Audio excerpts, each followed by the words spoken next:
भाई कोई कहे कि हमें खुदा दिखाओ, अगर है तो दिखाओ, या ये कि खुदा के एग्जिस्टेंस पर एम्पेरिकल एविडेंस दो, तो ये है दर हकीकत गलत टूल का इस्तेमाल करना। ये ऐसा ही है कि जावेद साहब मुझसे ये मुतालबा करें कि मुफ्ती साहब आप मेटल डिटेक्टर के जरिए प्लास्टिक डिटेक्ट करके दिखाएं। कोई ये तो बहुत ही अहमखाना बात होगी कि कोई आदमी कहे साहब अगर खुदा है तो मुझे दिखाइए। ये तो जाहिलाना बात हुई। मैंने तो नॉर्थ पोल नहीं देखा है, मगर मैं मानता हूं कि नॉर्थ पोल है। अगर आज हमारे जावेद अख्तर साहब ऐसी कोई अकली दलील और लॉजिकल एविडेंस दें खुदा के ना होने पर जो डेफिनेट भी हो, तो मैं ये ऐलान करता हूं कि यकीनन मैं उस एविडेंस को कबूल करूंगा और उस पर गौर करूंगा। जो मजहब मांगता है आपसे, हर मजहब फेथ मांगता। फेथ का मतलब ये है कि ना कोई गवाह हो, ना कोई सबूत हो, ना कोई रैशनल हो, ना कोई लॉजिक हो, ना कोई प्रूफ हो, मगर तुम एक बात को मानो। ऐसा आइलैंड जहां पे हमसे पहले कोई कभी नहीं गया। चलते चलते आपके सामने अचानक आपने देखा एक पिंक कलर की बॉल पड़ी हुई है। सबसे पहला सवाल आपके जहन में क्या आएगा कि ये बॉल यहां क्यों आई, कैसे आई, ये पिंक कलर की ही क्यों है, कोई और कलर भी हो सकता था। नेचुरली आप इस तरफ पहुंचेंगे कि कोई ना कोई है जिसने इन स्पेसिफिक प्रॉपर्टीज के साथ इस बॉल को बनाया है और यहां पे रखा है। हर मजहब आपसे एक चीज मांगता है, फेथ। ये फेथ क्या चीज होती है? दुनिया का हर मजहब फेथ पे टिका है, और फेथ का मतलब है एक ऐसा यकीन जिसका कोई सबूत, कोई गवाह, कोई रैशनल नहीं। सारे मजहब सब जानते हैं ये दुनिया कैसे बनी थी, कैसे मिटेगी, मरने के बाद क्या होगा, इनको सब इल्म है।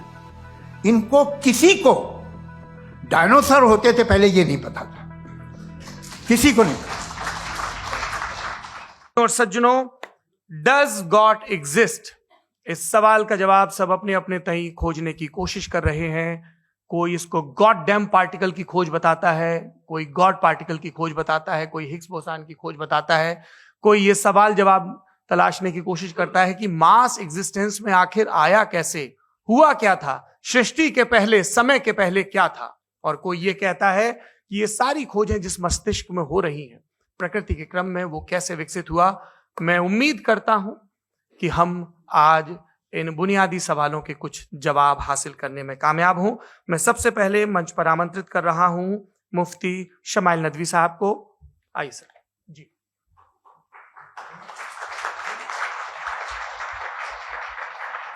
तमाम तारीफें उस क्रिएटर के लिए जिसने इस यूनिवर्स को एक मकसद के तहत पैदा किया है। रिस्पेक्टेड जनाब जावेद अख्तर साहब, मिस्टर सौरभ द्विवेदी और respected audience, thank you all for being here today. आज की डिबेट में चूंकि हम बात करने वाले हैं डज गॉड एग्जिस्ट के टॉपिक पर, तो ये एक ऐसा टॉपिक है जिसके मुताल्लिक कोई भी डिसीजन लेने के लिए अलग अलग स्टैंडर्ड्स हो सकते हैं। लिहाजा डिबेट के शुरू में यह जरूरी है कि हम ये जान लें कि आज के इस टॉपिक में कौन सा स्टैंडर्ड सही होगा और कौन सा गलत होगा। सबसे पहला स्टैंडर्ड जिसे मैं समझता हूं कि हमारे रिस्पेक्टेड जनाब जावेद अख्तर साहब बड़ी तेजी के साथ उसकी तरफ लपकेंगे, वो है साइंस। जबकि साइंस दर हकीकत खुदा के एग्जिस्टेंस को डायरेक्टली साबित करने या उसके एग्जिस्टेंस को डिनाई करने के लिए स्टैंडर्ड नहीं बन सकती। और उसकी वजह क्या है, ये मैं नहीं कह रहा, ये वो लोग कह रहे हैं जो साइंस के एक्सपर्ट्स हैं। नेशनल एकेडमी ऑफ साइंस कहती है science doesn't have the processes to prove और disprove the existence of God. Why? क्योंकि साइंस का ताल्लुक एम्पेरिकल एविडेंस से है, और एम्पेरिकल एविडेंसेस का ताल्लुक हमारे नेचुरल और फिजिकल वर्ल्ड से है, जबकि गॉड नॉन फिजिकल और सुपर नेचुरल रियलिटी है। लिहाजा नॉन फिजिकल रियलिटी को आप उस टूल के साथ नहीं चेक कर सकते जिसका काम फिजिकल रियलिटी को तलाश करना है। लिहाजा आज इस डिबेट में गॉड की एग्जिस्टेंस को साबित करने या उसे डिनाई करने में साइंटिफिक एविडेंस को एक्सेप्ट नहीं किया जाएगा। दूसरा स्टैंडर्ड हो सकता है रेविलेशन, कि रेविलेशन के जरिए हम यह साबित करें कि गॉड एग्जिस्ट करता है या नहीं। लेकिन यह स्टैंडर्ड भी आज इररेलेवेंट है। क्यों? क्योंकि रेविलेशन मेरे नजदीक सोर्स ऑफ नॉलेज है, वैलिड सोर्स ऑफ नॉलेज है, लेकिन हमारे जावेद अख्तर साहब के नजदीक ये वैलिड सोर्स ऑफ नॉलेज नहीं है। लिहाजा आज की डिबेट में मैं एक भी एविडेंस किसी भी मजहबी स्क्रिप्चर से नहीं दूंगा, ताकि जावेद अख्तर साहब के लिए वो अनएक्सेप्टेबल ना हो। तीसरा जो मेयार हो सकता है वो है ऑब्जर्वेशन, कि भाई कोई कहे कि हमें खुदा दिखाओ, अगर है तो दिखाओ, या ये कि खुदा के एग्जिस्टेंस पर एम्पेरिकल एविडेंस दो, तो ये है दर हकीकत गलत टूल का इस्तेमाल करना। ये ऐसा ही है कि जावेद साहब मुझसे ये मुतालबा करें कि मुफ्ती साहब आप मेटल डिटेक्टर के जरिए प्लास्टिक डिटेक्ट करके दिखाएं। अब चूंकि प्लास्टिक डिटेक्ट नहीं हो पा रही है, लिहाजा plastic does not exist. No, you are using the wrong tool. इस टूल से प्लास्टिक को डिटेक्ट नहीं किया जाता।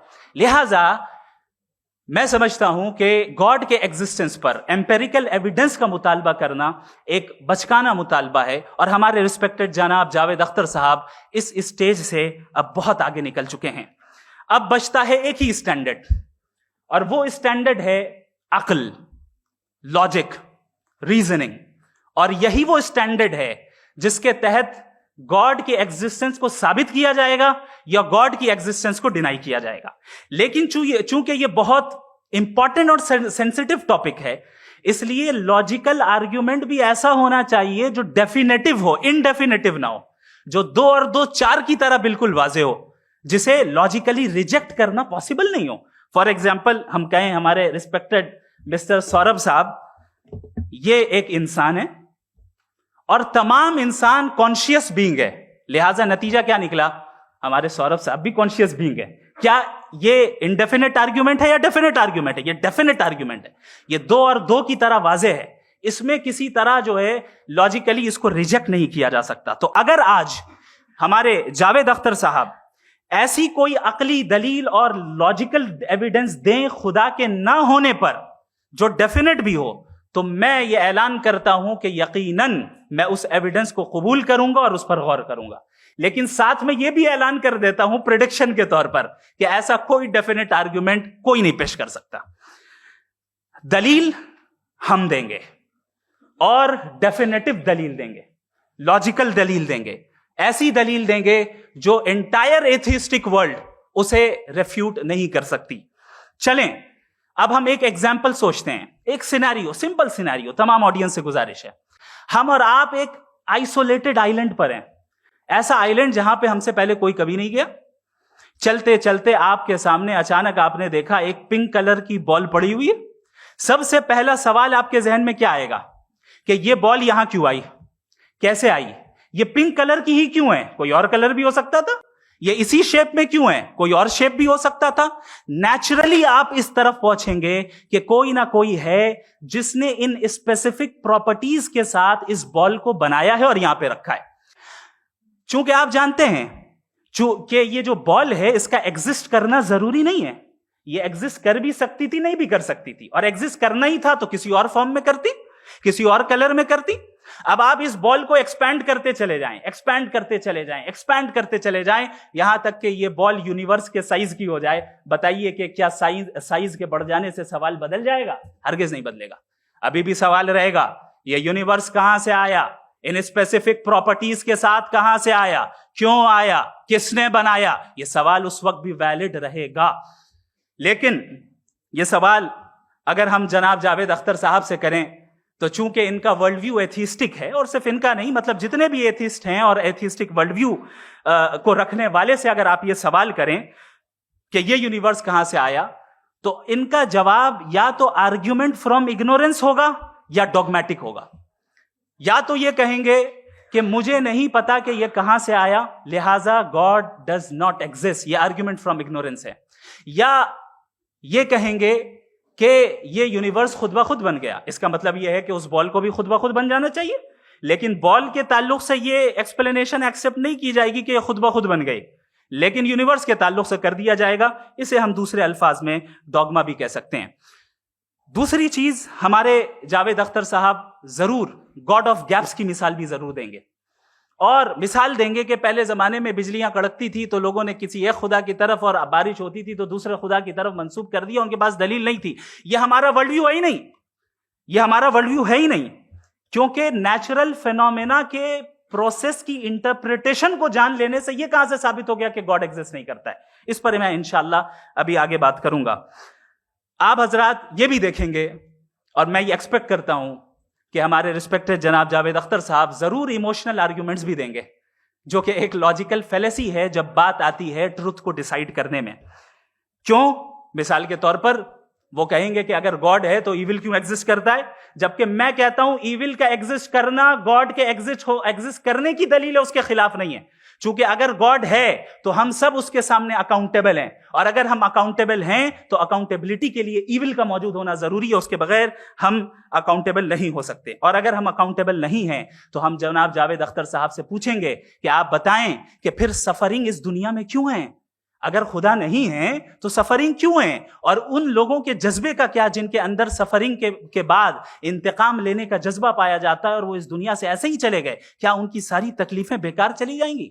अब आ जाएं उसी एग्जाम्पल की तरफ कि बॉल, मुझसे अगर कोई पूछे इस बॉल को किसने बनाया और या इस एक्सपेंडेड बॉल को किसने बनाया, मैं कहूंगा कि चूंकि ये यूनिवर्स और इस यूनिवर्स की तमाम चीजें कॉन्टिंजेंट हैं। कॉन्टिंजेंट होने का मतलब ये होता है कि जो अपने एग्जिस्टेंस पे किसी के ऊपर डिपेंड करती हो, तो जाहिर है ये यूनिवर्स कॉन्टिंजेंट है।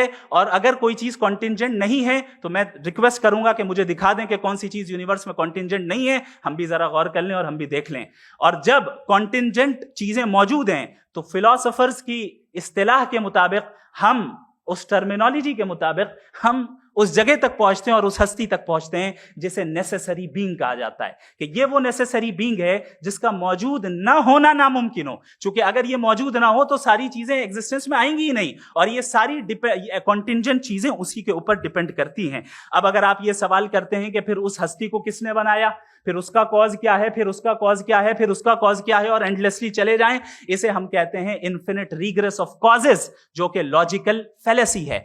कॉन्सेप्चुअली इन्फिनिटी पॉसिबल है। मिसाल के तौर पे न्यूमेरिकल्स 1 2 3 गिनते चले जाएं, इन्फिनिट नंबर्स हैं। मैं कॉन्सेप्चुअली बात नहीं कर रहा, प्रैक्टिकली रियलिटी में साबित करके दिखाएं कि infinite regress of causes possible है या नहीं। अगर पॉसिबल है तो हम मान लेंगे, मिसाल दे दें, और पॉसिबल नहीं है तो एक ही ऑप्शन बचता है जिसे हम कहते हैं नेसेसरी बीइंग। ऐसी नेसेसरी बीइंग जो इंडिपेंडेंट है, क्योंकि अगर वो डिपेंडेंट हुई तो वो नेसेसरी नहीं रहेगी। ऐसी इंडिपेंडेंट बीइंग जो इटर्नल है, अगर वो इटर्नल नहीं होगी, उसकी बिगिनिंग होगी, तो वो खुद कॉन्टिंजेंट है।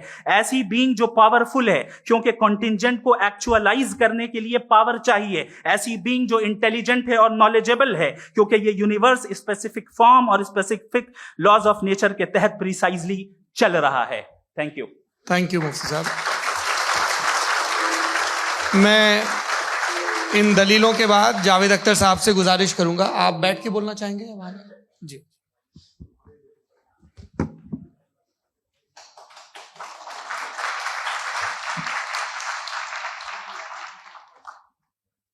पहले तो मैं मुफ्ती साहब को एक अच्छी खबर देना चाहूँगा कि मेरी नॉलेज साइंस के बारे में बड़ी मामूली है, तो आप फिक्र ना करें उसकी, लेकिन कुछ कॉमन सेंस है मुझ में। देखिए, ये खुदा का तस्वुर कोई नया तस्वुर नहीं है, ये सदियों से रहा है। ये कुछ रिलीजन 3000 साल पुराने होंगे, 4000 साल पुराने होंगे, लेकिन इंसान कोई 10,000 12,000 साल से एग्जिस्ट करता है होमो सेपियन की शक्ल में, और हमेशा कुछ ना कुछ मजहब रहे। ये मजहब जाहिलों के नहीं थे, ये मजहब एक ऐसी ग्रीक सोसाइटी के थे जहाँ बड़े बड़े फिलोसफर पैदा हुए। ये मजहब इजिप्शियंस के थे जिन्होंने पिरामिड्स बनाए थे। ये रोमन्स के थे कि जिनका आर्किटेक्चर और सेनेट यानी पहली बुनियाद डेमोक्रेसी की, लिमिटेड थी मगर डेमोक्रेसी थी, ये उन लोगों ने किए थे। तो इनका जो जुपिटर था, रा था, ज़्यूस था, उन्हें उस पर इतना ही एतमाद था जितना आज किसी मजहबी आदमी को अपने खुदा पे होगा। क्रिश्चियनिटी आने से पहले यूरोप में एक मजहब था, जर्मेनिक रिलीजन। उसका एक खुदा था, उसकी एक बीवी थी, उसके 2 बेटे थे, एक बेटी थी। फिर जर्मनी में जब यूरोप में क्रिश्चियनिटी आई तो वो खुदा, उसकी बीवी और पूरे खानदान चला गया। तो अगर हम हिस्ट्री देखें तो खुदा जो है वो ज़्यादातर फ़ानी है, वो हमेशा रहे नहीं। और वो जो लोग इन्हें मानते थे उनको आप कहें वो तो जाहिल थे, उन्हें तो कुछ पता ही नहीं था। ऐसा नहीं है, वो अपने वक्त में बड़े काबिल लोग थे और अपने वक्त में उन्होंने बड़े बड़े काम किए हैं, फिलोसफर्स थे, साइंटिस्ट थे, लेकिन उनका मजहब कहाँ गया, उनके खुदा कहाँ गए? आज जो खुदा हैं दुनिया में लोग उन्हें मानते हैं। आपको क्या मालूम कि कितने बरसों के बाद क्या होने वाला है? हम यूरोप में देखते हैं तो चर्च खाली हैं। तो वक्त के साथ चीजें बदलती हैं। जहां तक इसका ताल्लुक है मजहबों का, हर मजहब आपसे एक चीज मांगता है, फेथ। ये फेथ क्या चीज होती है? What is the difference between faith and belief? ये तो बहुत ही अहमकाना बात होगी कि कोई आदमी कहे साहब अगर खुदा है तो मुझे दिखाइए। ये तो जाहिलाना बात हुई। मैंने तो नॉर्थ पोल नहीं देखा है, मगर मैं मानता हूं कि नॉर्थ पोल है। मैं क्यों मानता हूं? इसलिए कि अगर ये दुनिया राउंड है तो उसका कोई टॉप होगा। कुछ लोग हैं जो वहां गए भी हैं, कॉमन सेंस कहता है कि ऐसा होगा, सबूत है, गवाह है, रीजन है। तो ये मेरा फेथ नहीं है। तो फेथ में और बिलीफ में डिफरेंस क्या है? जो मजहब मांगता है आपसे, हर मजहब फेथ मांगता है। फेथ का मतलब यह है कि ना कोई गवाह हो, ना कोई सबूत हो, ना कोई रैशनल हो, ना कोई लॉजिक हो, ना कोई प्रूफ हो, मगर तुम एक बात को मानो। यह है फेथ। वरना बिलीफ होता। अगर इसमें कुछ भी सबूत होते, गवाह होते, तो फिर इसे आप बिलीफ कहते। जैसे मेरा बिलीफ है कि नॉर्थ पोल है, मेरा फेथ थोड़ी है।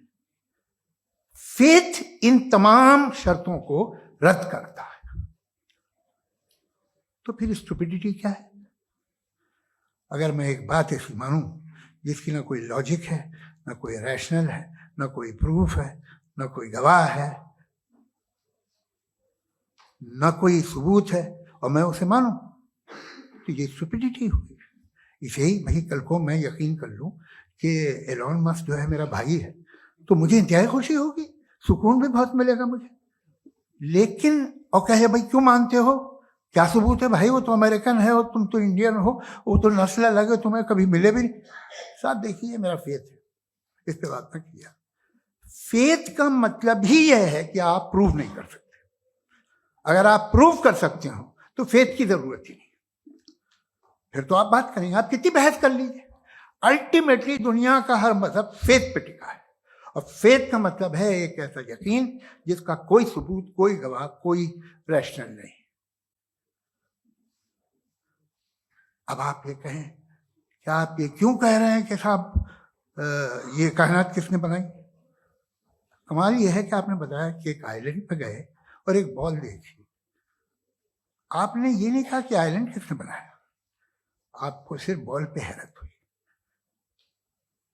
हमने आइलैंड पे हमने हैरत नहीं की, होते हैं आइलैंड।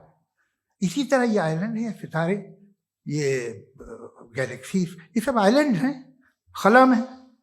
हम उन्हें टेकन फॉर ग्रांटेड लेते हैं, हम पूछते नहीं किसने बनाए। आपने जजीरे के बारे में नहीं पूछा है। मेरी पैदाइश कैसे हुई? क्या मैं प्लान्ड पैदा हुआ था? I was plan to be born, या एक लकी स्पर्म था जो किसी एग से चिपक गया? मेरी पैदाइश रैंडम। और इंसाफ जिसे आप कहते हैं, इंसाफ का तो नेचर से कोई वास्ता ही नहीं। जो आप कहते हैं कि एक दिन इंसाफ मिलेगा, इंसाफ is a human concept. Nature में कोई इंसाफ नहीं। अगर शेर हिरन को खा जाता है तो उसे कोई सजा नहीं मिलती। अगर एक आंधी आती है और हरे भरे पेड़ों को उखाड़ के फेंक देती है तो आंधियों की जेल नहीं होती है। नेचर में इंसाफ नहीं, इसलिए वो नेचर को इंसाफ की जरूरत भी नहीं। नेचर तमाम एक है। अब हम कहें कि साहब ये देखिए जो मैंने खाना खाया था, ये मेरी आंख तो नहीं यूं कर दिया उसे, तो इसे सजा मिलनी नहीं। वो सिस्टम है, ऐसे ही चल रहा है। नेचर बगैर इंसाफ के है। इंसाफ इज अ ह्यूमन कॉन्सेप्ट। तो जो आपसे कहता है कि मैं तुम्हें इंसाफ दूंगा, वो इंसानी जहन की पैदावार है। ये नेचुरल है ही नहीं, ये आसमानी है ही नहीं। नेचर का तसव्वुर, इंसाफ का तसव्वुर भाई आप साथ मिलते हैं, अब आप लेफ्ट हैंड ड्राइव करते हैं, ये क्या है? तमाम सच, तमाम नेकी, तमाम शराफत लेफ्ट हैंड ड्राइव है। वरना क्या होगा, या तो आप क्योस कर देंगे, आपका एक्सीडेंट हो जाएगा, या आप किसी को मार देंगे, या ट्रैफिक जैम हो जाएगा। झूठ, बेईमानी, रिश्वतखोरी, ये तमाम जो है driving on the wrong side, इसके ऊपर कुछ नहीं। ये तो हमने बनाया, जैसे हमने लेफ्ट हैंड ड्राइव बनाई है। ये कॉन्सेप्ट ऑफ इंसाफ जो है ये हमारा है, इसका नेचर से कोई वास्ता नहीं। शेर खा जाता है हिरन को, उसे जेल होती है क्या? कुछ भी नहीं, है ही नहीं। तो ये जो दुनिया के रिलीजन प्रॉमिस करते हैं आपसे इंसाफ, इसी से मालूम होता है कि मैन मेड है। ये तसव्वुर कहीं और का है ही नहीं। जो नेचर है, कुछ लोग कहते हैं नेचर ही खुदा है, तो नेचर में तो इंसाफ नहीं कहीं। और आप वादा कर रहे हैं कि तुम्हें मरने के बाद इंसाफ मिलेगा। मुझे अगर मिलेगा तो मैं बहुत खुश हूँगा, लेकिन मैं यकीन नहीं कर पाता हूँ, इसलिए कि मैं फेथ नहीं पैदा कर सकता। The very fact that religion demand faith, इसका मतलब है कि उनके पास जस्टिफिकेशन नहीं है। अच्छा साहब, फिर रिलीजन अगर मॉडरेशन में है, कोई सा भी रिलीजन, वो आप में कुछ खूबियां भी पैदा करता होगा। देखिए उससे ये फायदा है, वो फायदा है। अल्कोहल जो है वो ज्यादातर दवाओं में यूज होती है, और एक सर्वे किया गया था अमेरिका में कि लॉन्जेटिविटी किन लोगों की है। तो एक तरफ वो लोग थे जो शराब पीते ही नहीं थे, और एक तरफ वो थे जो एक बोतल शराब रोज पीते थे। सबसे ज्यादा लंबी उम्र उनकी है जो 2 पैक नाप के शराब पीते और खाना खाते हैं। मगर हम शराब को बुरा समझते हैं, मैं भी बुरा समझता हूँ। क्यों? ऐसा होता नहीं। कुछ चीजों में आदत होती है कि वो बढ़ती है। आज तक में एक आदमी दूध पीता है, आप 10 साल बाद भी मिलेंगे तो एक ही गिलास पीता होगा। ऐसा नहीं होता, सुबह से दूध पीता रहता है। मिल्कोहलिक मैंने नहीं देखे, अल्कोहलिक होते हैं। ये टेंडेंसी है मजहब की कि वो बढ़ता है, जैसे कैंसर बढ़ता है, जैसे शराब बढ़ती है। कुछ लोग होंगे जो उसे सही तरह से यूज करते। मुझे यकीन है कि हमारे मुफ्ती साहब भी उनमें से एक, इनसे बहुत खुशी हुई मुझे इनसे मिलकर। लेकिन कितने लोग हैं कि आज आप देखते हैं दुनिया में जो तबाहियां हैं, इनमें कितना हाथ है उन लोगों का जो बिलीवर कहते था मजहब ये नहीं कहता, ना कहता होगा, मगर जब ये मजहब पीते हैं तो ऐसे बिहेव करते हैं। थोड़ा सा अगर हो तो शायद बहुत अच्छी बात, लेकिन शराब थोड़ी सी नहीं रहती, उसमें टेंडेंसी है पहले। थोड़ा सा अगर 2-3 कैंसर के सेल हो ना बॉडी में तो आदमी सिम रहेगा, लेकिन वो 2-3 सेल नहीं रहते, वो मल्टीप्लाई होते हैं। जावेद साहब, टाइम पूरा हो गया। टाइम हो गया तो बस बात खत्म हो गई। अच्छा, मुझे कुछ और कहने को था भी नहीं। जी, मैं पहले जवाबी दौर के लिए इनवाइट कर रहा हूं मुफ्ती साहब को। Your rebuttal round 1, you have 7 minutes।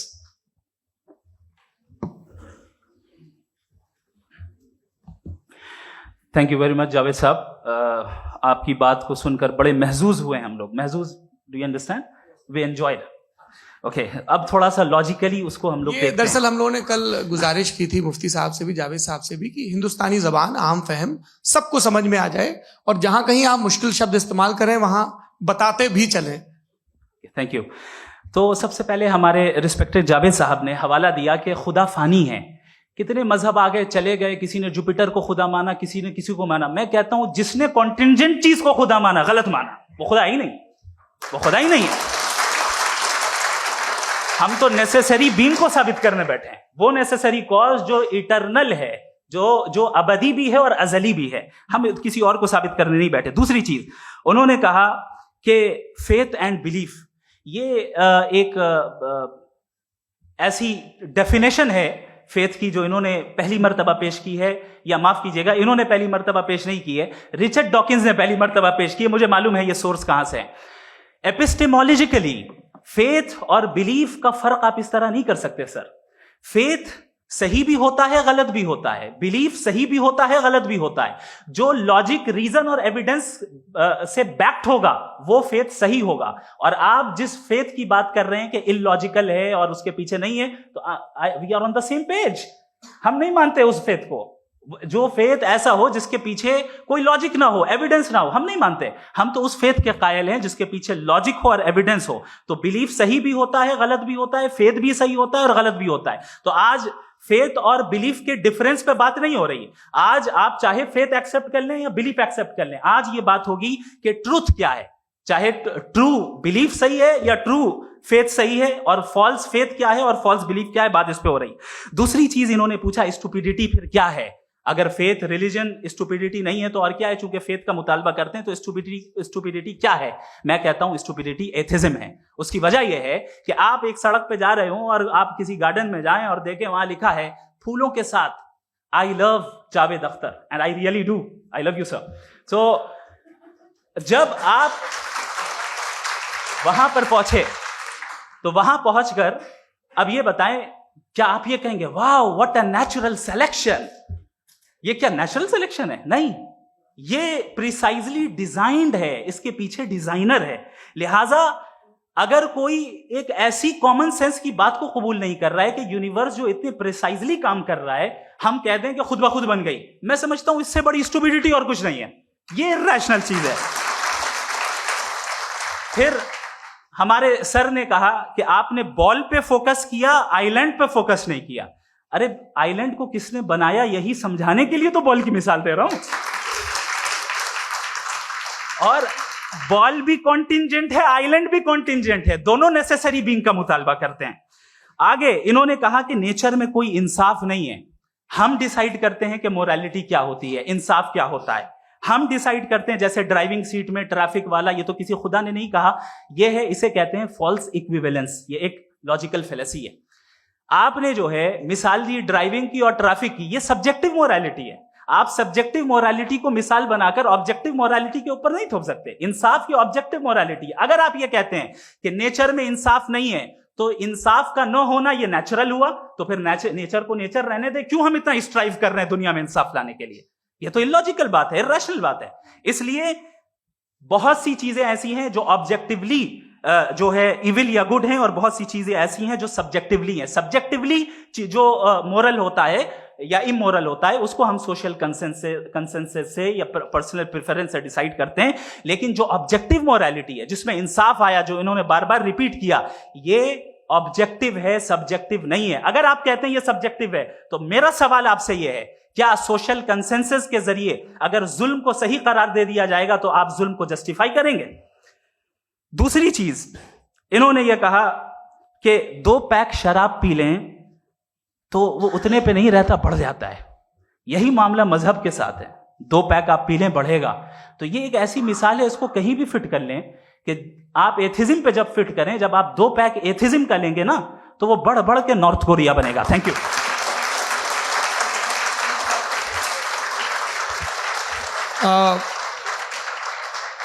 First round के रिबटल के लिए मैं जावेद साहब को इनवाइट कर रहा हूं। आपके पास 7 मिनट का वक्त है, रीसेट कर दीजिएगा प्लीज। मुझे इस बात की खुशी है कि मुफ्ती साहब ने भी मान लिया कि नेचर में कोई इंसाफ नहीं है। तो कोई भी चीज़ जो इंसान ने नहीं बनाई है उसमें इंसाफ नहीं होता है। एक बात मैं आपसे अर्ज करूं, जरा पता लगा लीजिएगा, ये जो आप बाग में जाते हैं बेहद खूबसूरत फूल देखते हैं ना, इनमें से कोई नेचुरल नहीं है। ये सारे फूल क्रॉस करके बनाए गए हैं। जो जंगल में फूल होते हैं निहायत मामूली होते हैं। ये फूल इंसानों ने बनाए हैं। जो आप बाग में देख के वाह वाह कहते हैं, ये इंसानों के बनाए हुए हैं। डिफरेंट फूलों को क्रॉस करके, डेवलप करके, फिर क्रॉस करके इस तरह से बनाए गए। नेचुरल फ्लावर नहीं। किसी जंगल वीरान में जाके आप गुलाब के फूल नहीं देखेंगे। ये सब बनाए हुए इंसान ने, बहुत से काम इंसान ने किए। बाकी है कि आपने मेरी एक बात का जवाब नहीं दिया, जिससे मुझे शिकायत है कि फेथ क्या है और आप फेथ मांगते क्यों हैं मुझसे? आप तो लॉजिकल हैं, आपके पास तो सारे रैशनल हैं, आपके पास सारे सबूत हैं, तो आपको फेथ की डिमांड क्यों करते हैं कि भाई तुम सरेंडर कर दो और सवाल मत करो? कोई मजहब सारे सवाल करने की इजाजत नहीं देता है और मना करता है कि ज्यादा सवाल ना करो, बह जाओगे तुम। आप क्यों रोकते हैं? हकीकत ये है कि इंसानी तारीख क्या है। इंसानी तारीख ये है कि दुनिया में दो तरह के लोग हुए हैं। एक वो जिन्होंने अपनी लाइल्मी की परस्तिश की है, दूसरे वो जिन्होंने अपनी इग्नोरेंस या लाइल्मी से झगड़ा किया है और मालूम किया है कि क्या है। ये जो आप कह रहे हैं, आज आप हैरान हैं कि भाई ये यूनिवर्स कैसे बनी। लोग हैरान थे कि सूरज डूबता है तो इधर से कैसे निकलता है। और आप एक कदम जाके हमेशा का मानने को तैयार है, एक कदम पीछे ही मान जाइए। भाई आप इसके बाद जाते हो, कहते सवाल ना करना कि ये कहां से आया, ये पावर तो हमेशा से हमेशा रहेगी। तो आप यूनिवर्स के बारे में मानने में क्या तकलीफ है? एक कदम पहले रुक जाइए। ये हमेशा से थी या नहीं थी हमें मालूम नहीं है। और ये कहना कि हमें मालूम नहीं है, कमाल ये है कि दुनिया के सारे मजहब सब जानते हैं ये दुनिया कैसे बनी थी, कैसे मिटेगी, मरने के बाद क्या होगा, इनको सब इल्म है। इनको किसी को डायनासोर होते थे पहले ये नहीं पता था, किसी को नहीं पता। किसी भी दुनिया की मजहबी किताब में डायनासोर का जिक्र नहीं है। लेकिन बाकी सब बातें, how to make universe in 4 easy lessons and बाकी सब पता है। जिसको सब पता है वो गड़बड़ है। हम में ये इंकिसार, ये ह्यूमिलिटी होनी चाहिए कि हम ये कहें कि हमें ये बहुत सारी बातें नहीं मालूम, लेकिन हम उनकी परस्तिश ना करें, अपनी लाइल्मी को की परस्तिश ना करें, हम उसे पता लगाने की कोशिश करें। जिस दुनिया में आप बैठे हैं सर, ये हॉल जो है, ये इलेक्ट्रिसिटी जो है, ये माइक जो है, जिस हवाई जहाज से आप आए थे, वो जिस कार से आप यहाँ आए हैं, ये सब उन लोगों की बनाई हुई है जिन्होंने सवाल किए थे। ये दुनिया जिसमें आप आज आराम से हैं, ये उन लोगों की बनाई है कि जिन्होंने सवाल किए थे। और हर स्टेज पे इन सवालों को मकरूह कहा गया था, गलत कहा गया था। आप जरा तारीख पढ़िए, एक बड़ी दिलचस्प किताब है बर्ट्रैंड रसेल की, जिसमें उसने रिलीजन एंड साइंस कि कब से रिलीजन जो है साइंस के अगेंस्ट है। और हद तो यह है कि भाप के इंजन के खिलाफ थे, स्टीम इंजन के भी खिलाफ थे, और फतवे हुए उन पे, वेटिकन ने दिए। तो ये हमेशा, अभी जैसे ही ये राइट विंगर आते हैं अमेरिका में पावर में, तो वो जो अपना ये क्या बोलते हैं उसे, सीड क्या वर्ड है, सीड क्या जो, हाँ नहीं सीड जो होते हैं जिसपे जी, नहीं भाई, वो जो ह्यूमन बॉडी के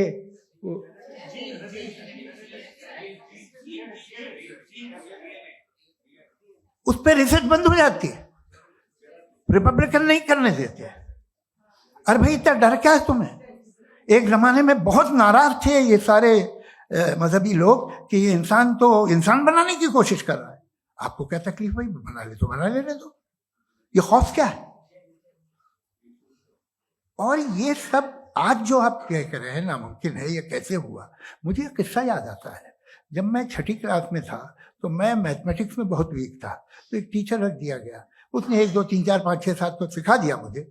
वो दिन मैं भूल नहीं सकता हूँ मुफ्ती साहब, जिस दिन उसने ये बताया कि 1/2 क्या होता है और 3/4 क्या होता है।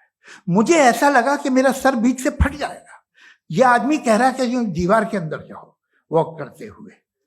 आज हंसता हूं मैं इस बात पे।